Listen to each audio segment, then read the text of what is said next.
of all nations may grow spiritually and do good service to humanity. May the whole world enjoy prosperity, happiness, and peace. May there be peace within us. May there be peace around us. May there be peace in the whole world. Peace, peace, peace. Gently rub your palms and fingers, pass the energy over the face. Raise your hands, take a deep breath. Exhaling, bring your hands down. And open your eyes.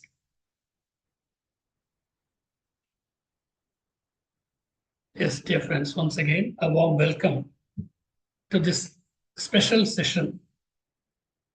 It is special because, as many of you know, that on Saturday, apart from the usual meditation Karakalpa and all, we also invite some special speaker who has got a great experience and has done a lot of spiritual service for the country, for the world. And today, we are very fortunate to have the engineer M. Ponnusamy,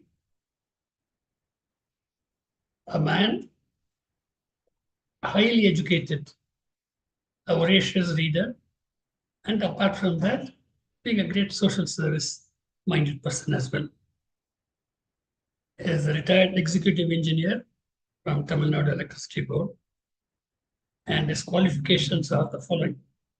He has got a BE, MBA, MCA, BSc Acupressure, MSc Yoga, Diploma in Yoga Teachers Training, and he's also a member of Institution of Engineers. And today he is going to talk about astronomy. As you all know, Maharishi has done a great contribution in the field of astronomy. And he has simplified the entire concept of astronomy for even ordinary man to understand. And today we are going to have Professor Ponnusamy touching on many aspects of this. Once again, on behalf of all of you, I warmly welcome Engineer Ponnusamy and then ask him to take over. Over to you, sir.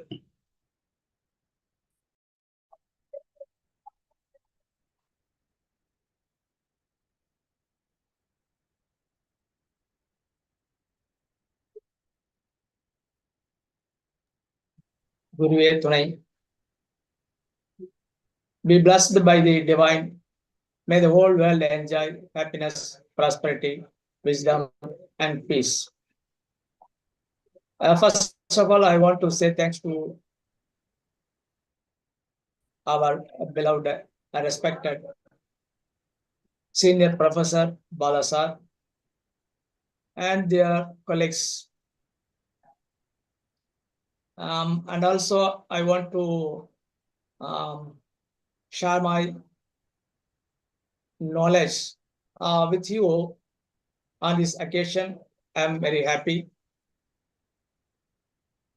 Today, we are going to try to understand the astronomy. It is a very big theory. We know the astronomy is the science that studies the events and the outer space around us. Billions and billions of stars and the planets are revolving in this universe. In a childhood time, somebody says, our forefathers or grandfathers says, these are all the created by the God. We believed it on the days. We are very much happy to see the sun and moon moving around us. We have a very great astronomers about it. And also, nowadays, we are thinking, many people are raising a question, how did they originate? A lot of theories are there, Out of that theories, I will discuss some of them today. The important theories are the theory of creations, a theory of permanence, Big Bang theory, supernova theory, solar nebula theory. These are the theories we have studied in our text during the education, college education, or in school education. Also, we have studied about these theories. The only theory we have not studied in college and in school is the theory of transformation by our Guru Vedatri Maharishi. Let us see the theories one by one very shortly. The theory of creation. The universe and everything in it was created by the God. That was believed by the ancient peoples. It was created as a pot created by the potter. Now there are a lot of flaws on that theory. The questions arises: what is the need for the God to create it?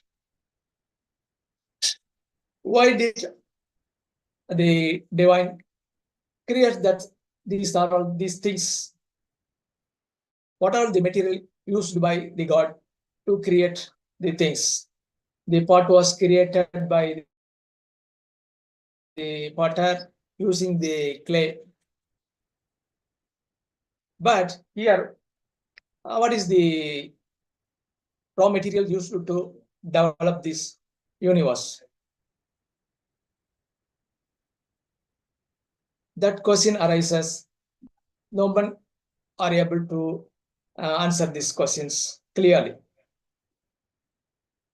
In ancient days, our forefathers may think keeping the people on the right paths, in the virtual paths. They want to tell something about it. They have told these type of theories. If we want to create the things, there are only 4 ways in it, how to create things. We can create the things by the available materials, like clay for preparing the pot. And another one is like a spider that make use of secretions of its own body to spin the web.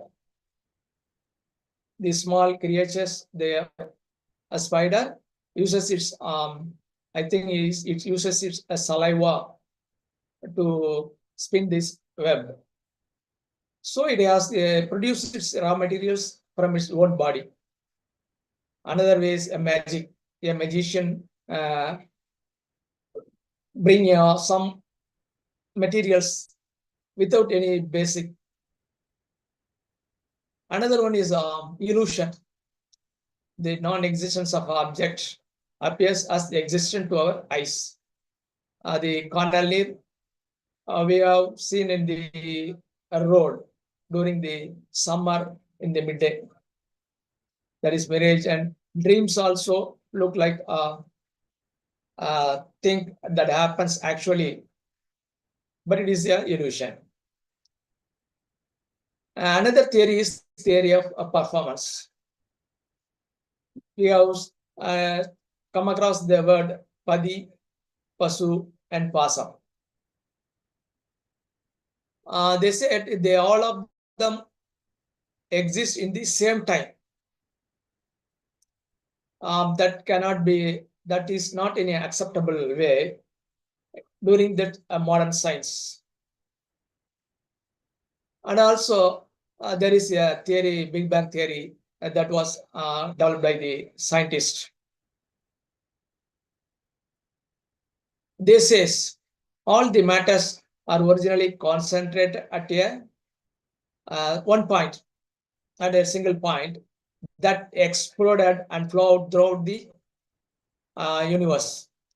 The primordial, the matter was made up of an atom of hydrogen, and the explosion made them spin scattered out. these particles came together and become a planet and stars. The exploded particles came together and formed the stars and the planets. The lot of galaxies were formed by the creation of the planets and stars. Millions of stars came together and formed the galaxy, and the millions of galaxies formed together and formed the universe. That all the universe we are seeing still remains for our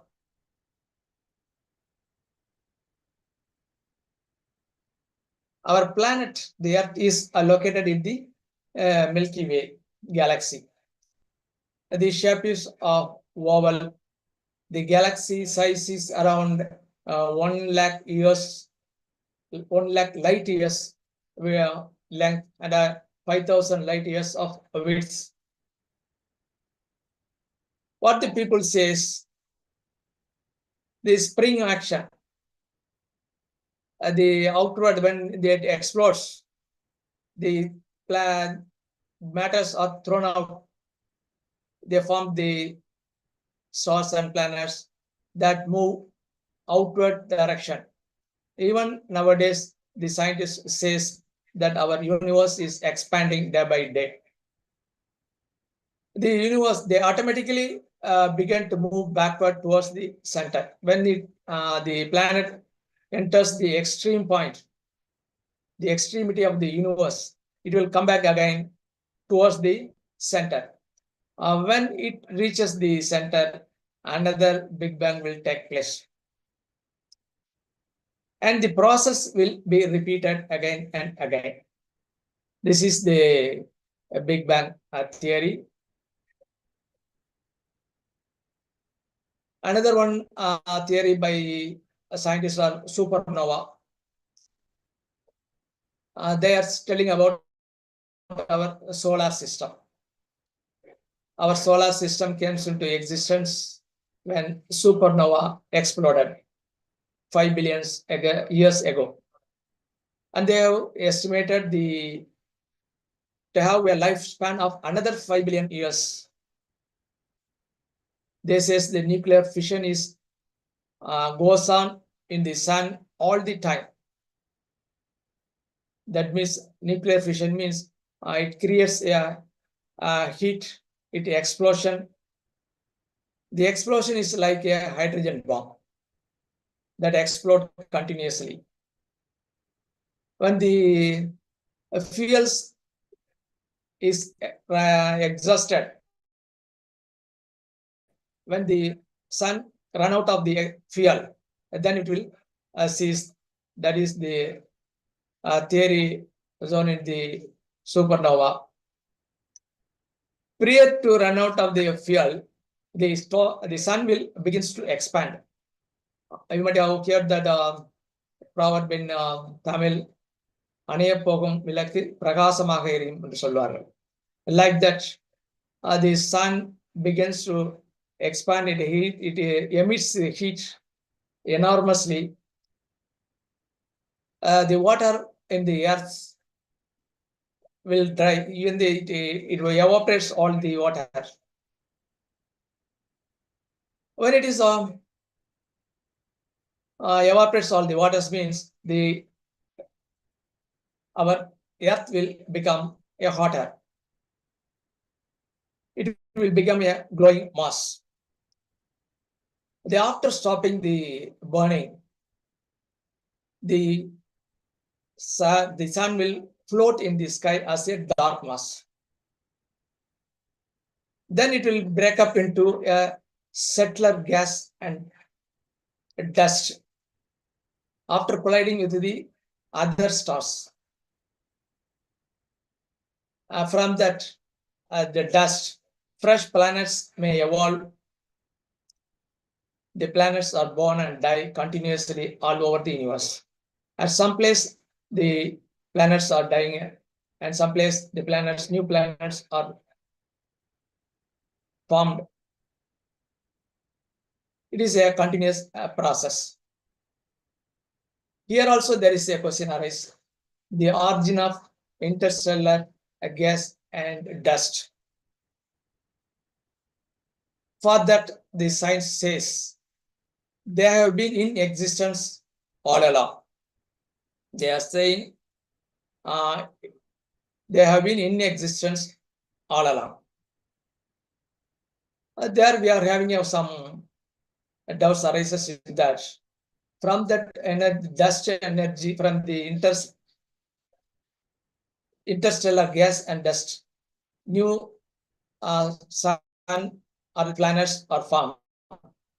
When the sun is lost its dye, when it's die, it become a dust particles and a gas. Then we may say whether the hen and the egg theory, whether hen came first or the egg came first. From the hen only the egg came. From the egg only the hen came. So this is a big on question. It cannot be answered easily. Then they say it is a Maya. We are not going to discuss about the Maya theory today. This theory says what are in this, from this theory we understand the inanimate earth is being run by a conscious power. Inanimate things are permanent. Universe never perish totally.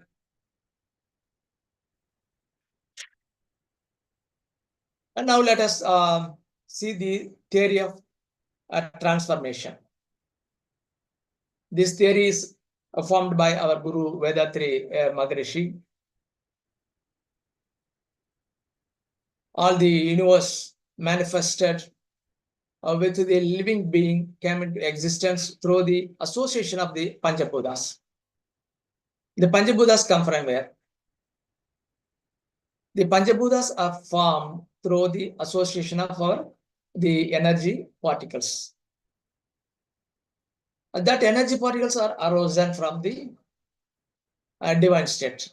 This is a concept in it. That means everything arose and came to this existence from the eternal space. This is the theory of transformation. We can also say it is the history of our universe. This theory is developed by our Guru Vedatri Maharishi. The theory explains in details from the level of divine state to man. He composed a poetry in Tamil, the ஆதியனும் பரம்பொருள் மெய் எழுச்சி பெற்று அணுவென்ற உயிராகி அணுக்கள் கூடி மோதி இணைந்து இயங்குகின்ற நிலைமைக்கேற்ப மூலகங்கள் பலவாகி அவை இணைந்து பேதித்த அண்டகோடிகளால் மற்றும் பிறப்பு இறப்பு இடை உணர்தல் இயக்கமாகி நீதி நெறி உணர் மாந்தராகி வாடும் நிலை உணர்ந்து தொண்டாற்றி இன்பம் காண்போம். In this, he explained the entire transformation theory just in 8 lines itself.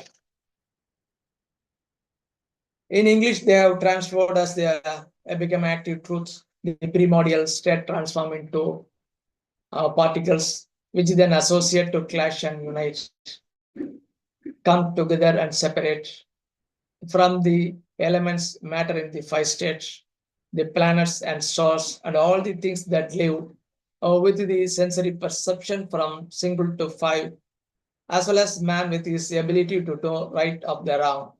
Then they have happiness through the service grow. Thus, the divine state underwent the transformation into energy particles is called Panchabhuta. How it is formed? Let us see one by one. The formation of dust is called as Paramanu. The magnetism, this spinning formation of the dust, the fraction of divine state is said as a magnetism. Before that theory of Vedatri Maharishi, we are unable to understand the magnetism. Even in the text, we are not able to clearly understand as explained by the Maharishi. The cluster or group of formless dust particles are called as energy particles. In this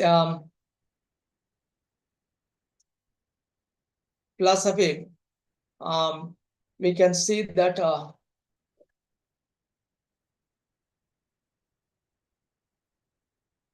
because of the self-compressive force of the divine state, pressing down on it produces the ripples. They are minute and beyond the perception. The self-compressive force of the divine state pressing down on itself, that produces a ripple. This ripple spin at very high speed. The basic component of all the things, it is called as a paramanu by Vedatri Maharishi. He named it as a paramanu. The science says it is an energy dust particles or God particles. This spinning formative dust arisen from the divine state is magnetism. The dust in the fraction of the divine state, it possesses all the qualities of the divine state.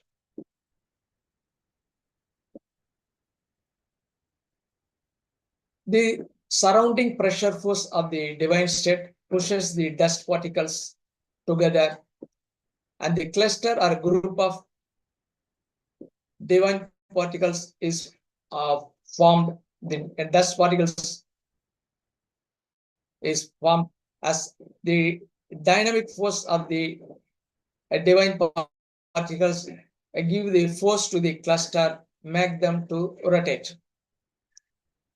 The gets the energy from the divine state. The energy particles rotate at very high speed. The formative particles are expelled and discloses in the divine state, giving rise to a magnetic wave. Here there is a difference is tell one is magnetism, another one is a magnetic wave. When the energy particles rotate at very high speed, the formative particles that are expelled out, thousands of energy dust particles combine together form a cluster. When this cluster rotates at high speed, some of the formative dust particles are thrown away from it and they dissolve in the divine state. That drives a wave in the divine state, that is called a magnetic wave. That magnetic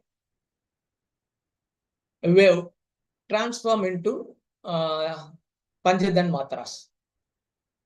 That is Panchadan matras means that pressure, sound, light, taste, and smell. That means that the formative dust is the unmanifested magnetism. Here we come into know the new concept told by our Vedatri Maharishi. The formative dust is the unmanifested magnetism. When it is expelled out from the energy particles, transform into manifested magnetism. There are two types, he says, when it is expelled out from that group, and dissolves in a divine state, then it is called manifested magnetism. That is the magnetic wave. That is the new thing for me, even though I have studied electrical engineering. The magnetism was not explained as explained by our Maharishi. From the divine state, it originates and exists, then ends to the divine state itself. The magnetism undergoes a transformation into Panchad and Matras constantly all over the universe. But the living things perceive the transformation through their sensory organs. All the living beings perceive the transformation by their sensory organs. They are having the compressive force and the divine state pushes the energy particles closest together. At the same time, the repulsive force is generated by the particle, keep them apart. Even though the energy particles are, because of the self-compressive force, it is pushed together, but it won't touch each other, and it won't collide each other. Because of the repulsive force generated by the particles, it keeps apart. The energy particles do not clash, only magnetic wave do it. The self-compressive force is a constant. The repulsive force varies according to the speed of the dust particles. The compressive force is created by the divine state, it remains constant. But the repulsive force is created by the rotating energy particles. It varies depend upon the speed of that rotation. There are 4 types. The modern science says inside the atom there are 3 particles. One is electron, proton, and neutron. There are 3 types of particles are inside the atom. That was the statement by the science. Up to the entry to the Vedatrium, I also believe that there are 3 different types of particles or exist in the atom. Our Guru explains that all the particles inside the atoms are same type, but with different speed, with different age. For example, imagine that 25 years back we visited a house. There we saw one child, a father and a grandfather, different age group peoples. After 25 years, now if we visited the same house, now also we can see a child, father and grandfather. The child, what we have seen in the last 25 years back, now become a father. That father will become a grandfather, and grandfather passes away. New child come to that house. Like that, in the atom also it happens. Highly rotating speed energy particles is electron. That energy particles which got reduces its speed become a proton. The old one which is not having sufficient force to repel the others become the neutron. That's like child is like an electron, father is like a proton, and grandfather is like a neutron.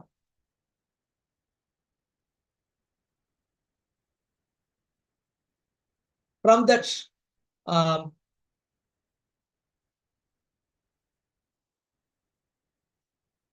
the elements are formed.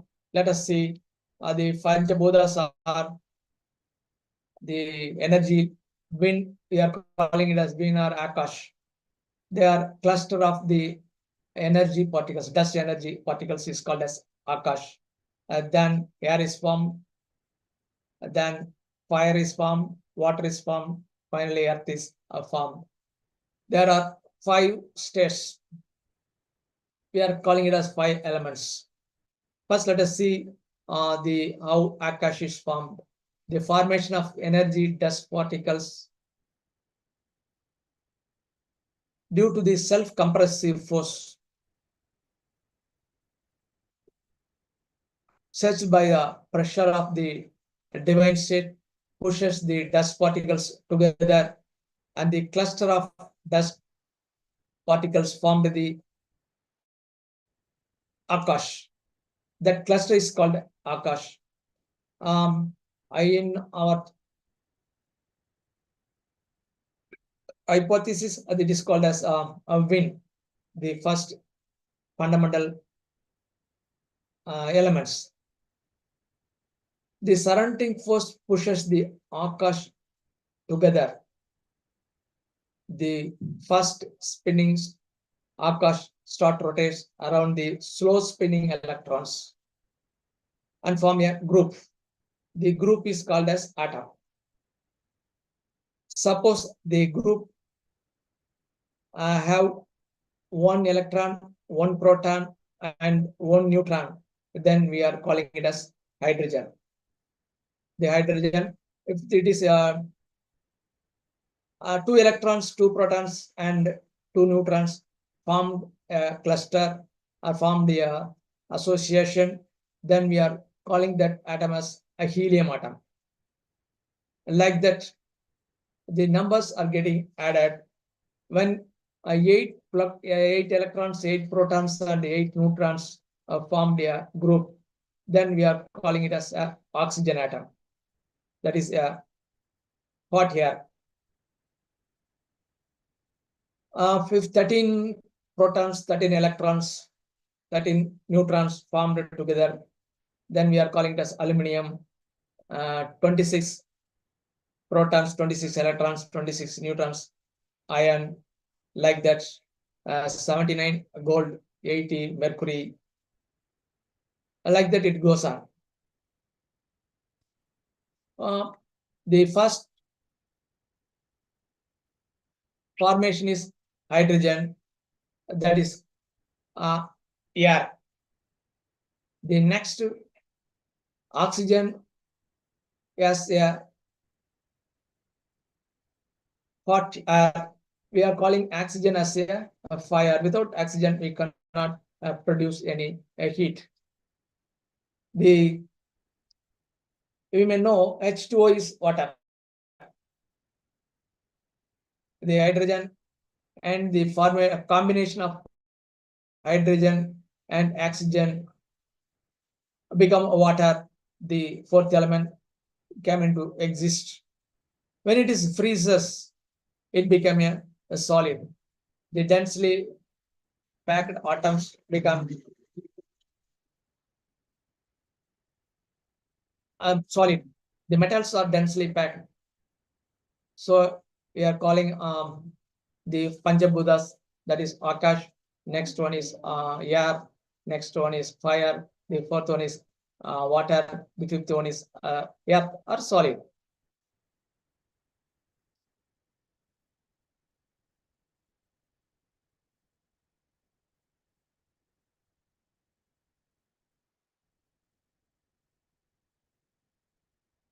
Our earth rotates itself and also it moves around the sun.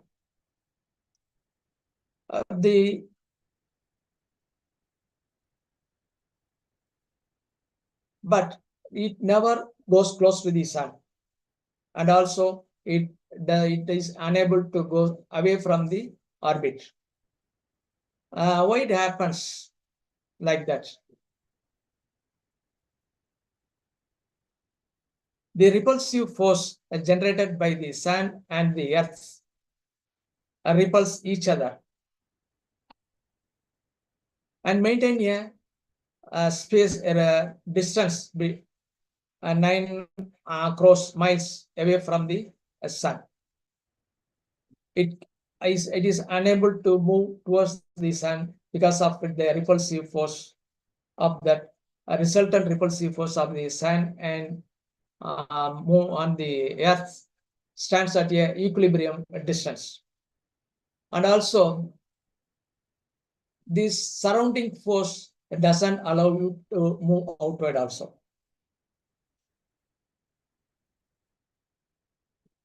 The same principles applies to all the planets available exist in the universe. They travel in their equilibrium distance. They may create a wave that a planet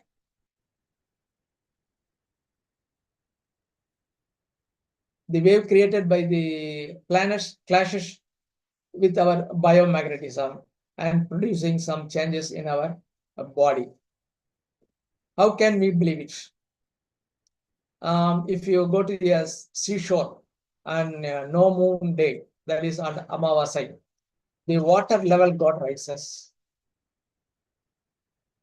And the water level came into the seashore to the maximum level, and the heights of the tides and the waves will be very less. But on the full moon day, that is on Ponnusamy, the height of the wave will be high compared with the no moon day.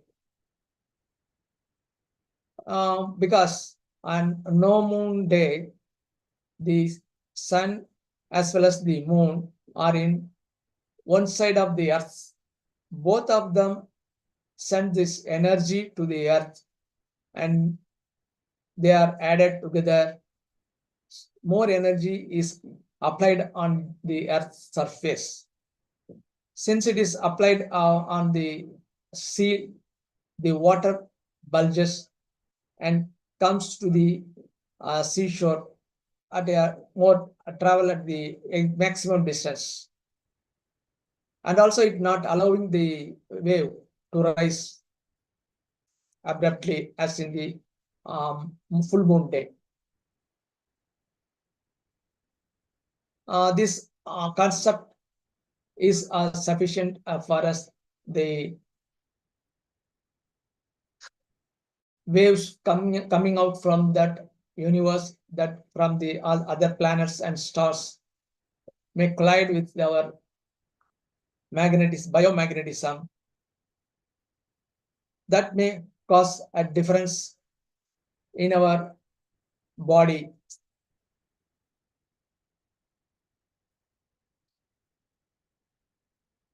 In view of time, let us come to one conclusion that the transformation theory developed by Vedatri Maharishi is looks like a scientific more than explained by the scientists. And also compared with the other theory, we have a clarity in it. All the objects in the universe is made up of Panchabhutas and the 5 elements. Since every dust particles are found everywhere in the universe, the magnet is also found everywhere. The transformation of magnetic wave is Panchatan Matras. And also air is the media for the sound. Pressure, the Akash is the media for the pressure. Heavier is the media for the light and heat. Taste in the medium of liquid. Smell is in the medium of a solid. So now we can conclude our program lecture. Valga Valamudan. If you have any doubts about the lecture, you can ask me. Thank you, sir, for your nice speech on the topic. Let us understand astronomy. You quoted that there are so many theories. Still, the theory of our Guru, Vedatri Maharishi, that is transformation theory, is very simple and easy to understand, and that looks to be correct. Thank you, sir. Dear friends, it is now discussion time. Anybody willing to have any discussion, please raise your hands. We will unmute you. You can have a discussion. The professor Ponnusamy is here to answer your queries.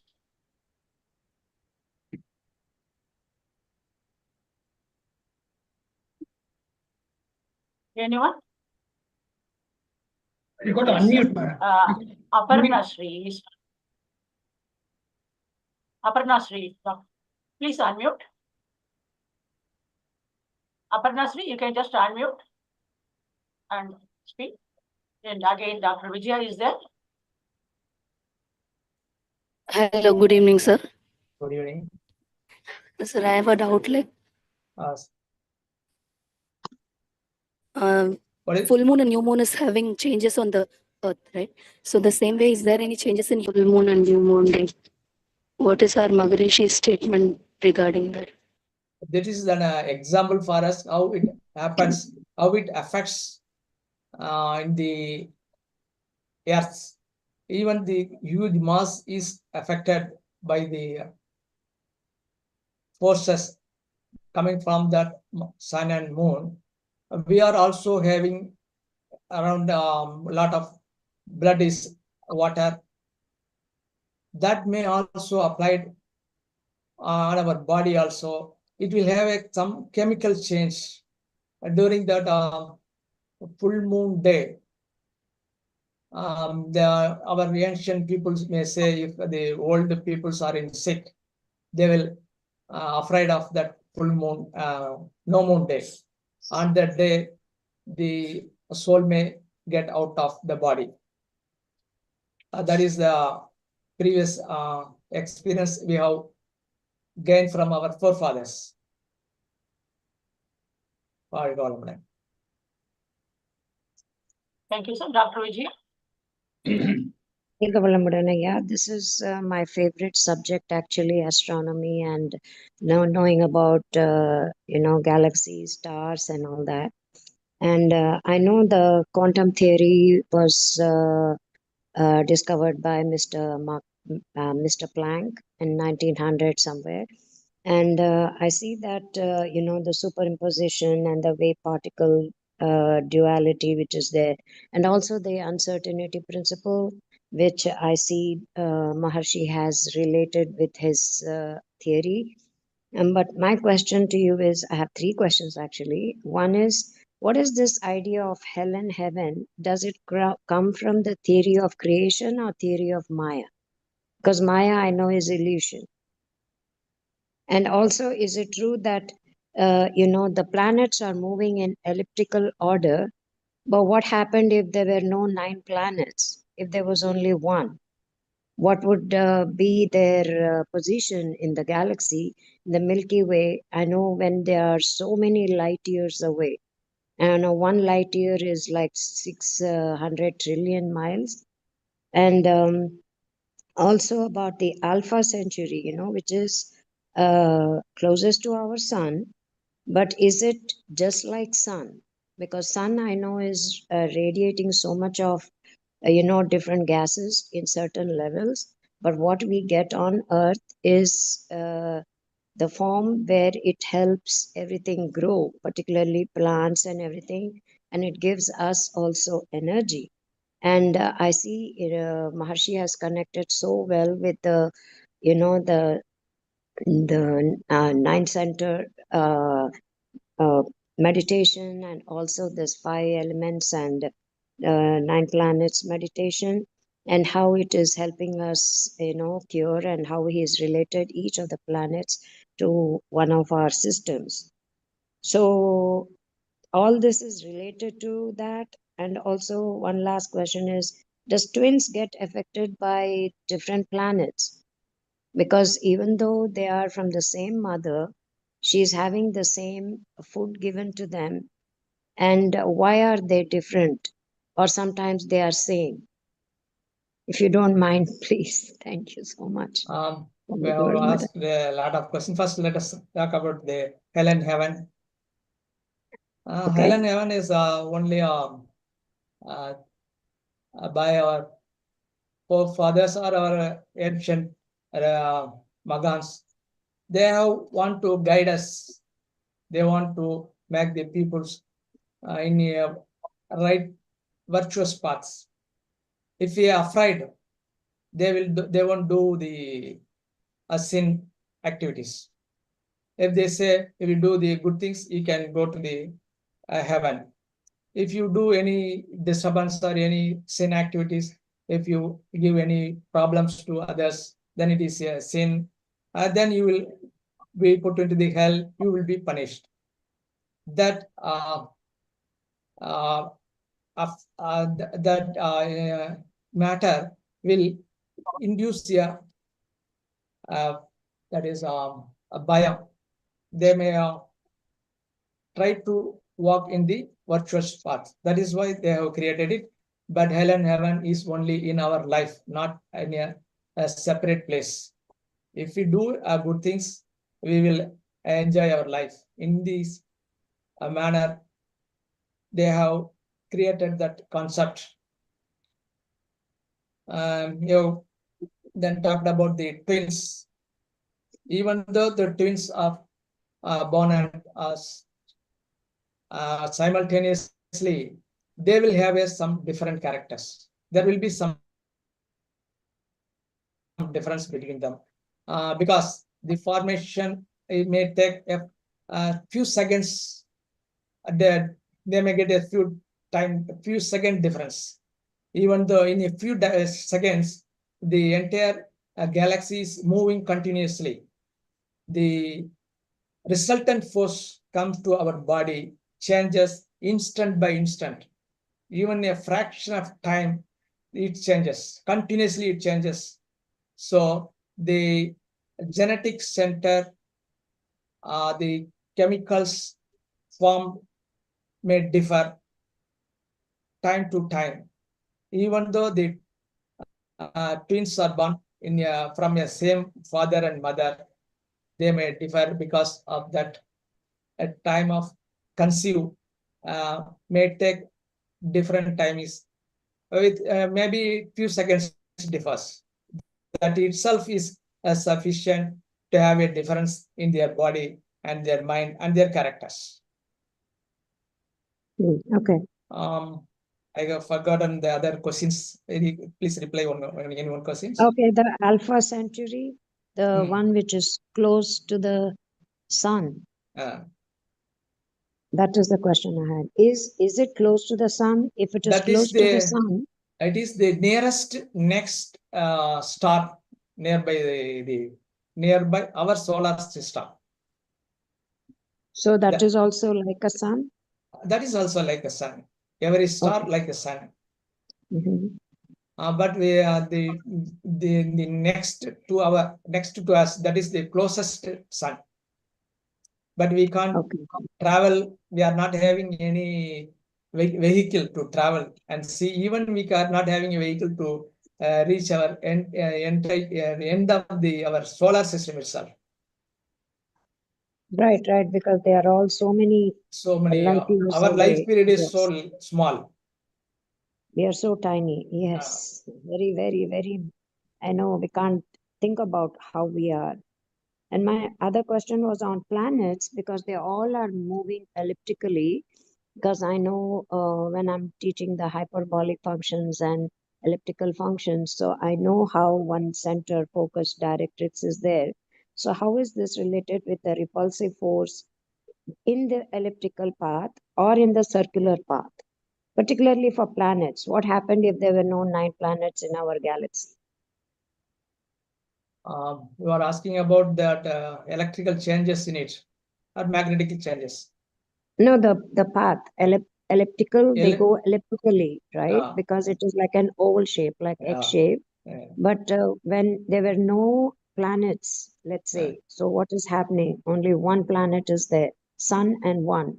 Will that be in circle or elliptical also because of its density and all those properties? The planets which surrounds the sun always will form a elliptical shape because of that movement. Even though it rotates itself and also it rotates this sun, then the moving path will be formed as a elliptical one. It is a nature for all the planets. Right, because of the repulsive force and also the centrifugal and centripetal force, right? These centripetal forces are created in the rotating parts. Because of the rotation, the atoms inside the entire planet is made up of energy dust particles. They rotate itself. Because of that rotation, it creates a repulsive force. The surrounding force, that is a divine state force, that the self-compressive force, it's called. It is act as a it move them close together. So these dust particles are quantum particles as well, correct? Mm. That help move them. That helps because of that rotations of that energy particles make them to revolve always. Right, That they are creates revolving the and rotating. and Yes. rotating. Okay. That creates the force. Yes. All the energy particles, when it rotates, it have a surface friction with the divine state. And also specific gravity. A specific right? That gravity. also counts. That Yes. energy particles draws power from the divine state while having a friction with it, while rotating.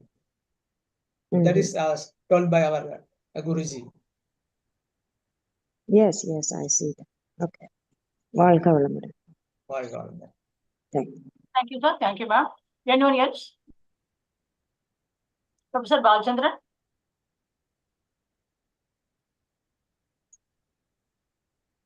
Thank you very much, Professor Ponnusamy. Thank you, sir. Yeah, it's been, we have discussed the various theories which have been in vogue, and then how Vedadri Maharishi's transformation theory is giving a more complete picture of the universe. I think the greatest contribution of Vedadri Maharishi has been that all religions are talking about one God.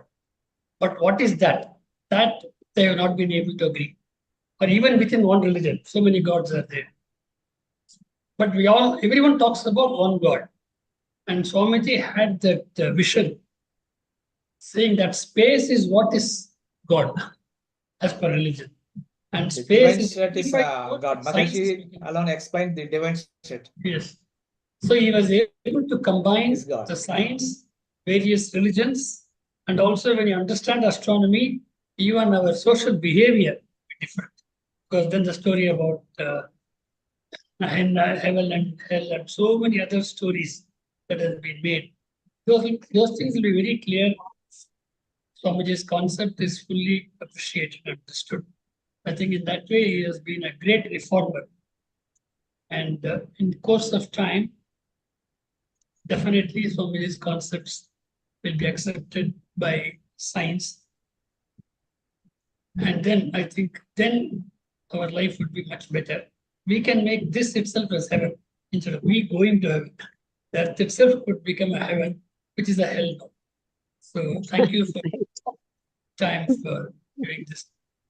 And thanks everyone for being patient listeners to this topic. Over to Bharati Madam for concluding remarks and announcements, please. Thank you so much. Shall I conclude now?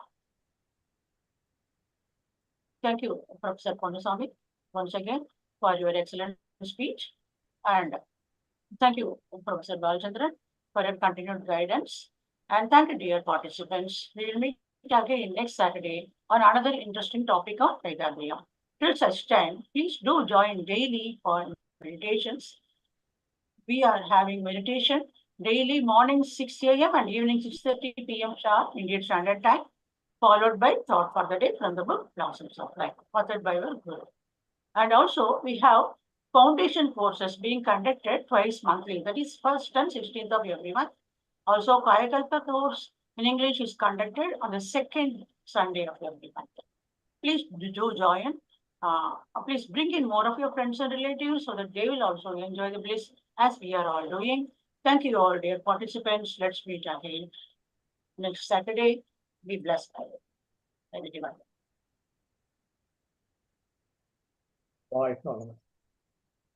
Thank you. Welcome.